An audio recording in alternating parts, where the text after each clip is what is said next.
intal caaltu gabbaatee waan jirtu alaan mul'attu ilaalla jiraattu barbaada yaamamee bakka jirtu.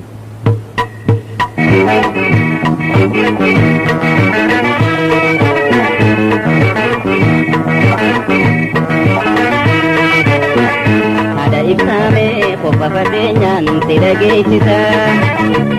abbaa ibsaadhaa qoraan moo mati dubbisa. Haadha ibsaamee qofa fadheenyaan si dhageessisa. abbaa ibsaadhaa qoraan moo mati dubbisa.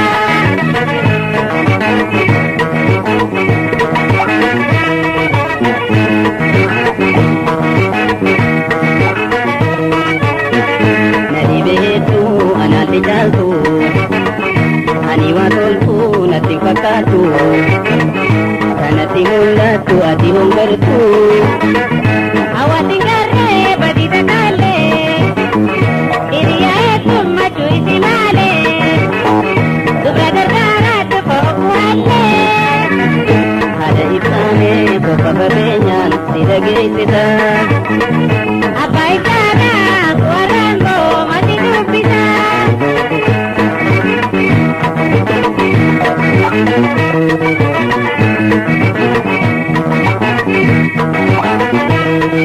Dhagayanii waa kumaan hubanne adda akkam taana duuba fooyne mee akkamiif goona har'a kaanyone. Mi'a tanaa baasi rakkina dhiifne ani waan haaraa ittiin argine hin jarjarimne osoo dhuganne. Haadha ibsaamee qofa fageenyaan si dhageessisa.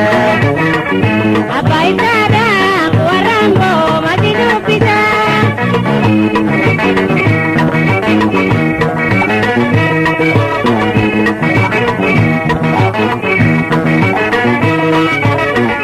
Edaan bilaashwaa rakkoon guddifne waa gabbinarraa kattiin haruusne maaliif dhignattoon si tasabdanne.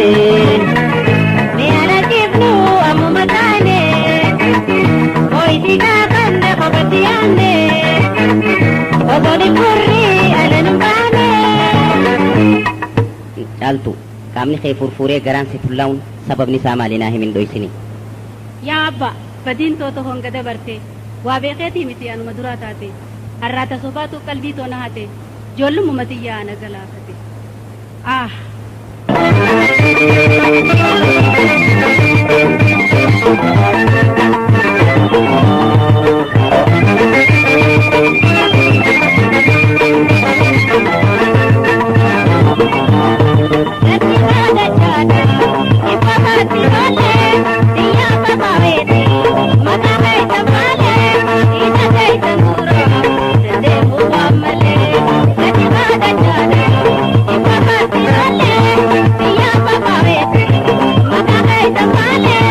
Thank you.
Devi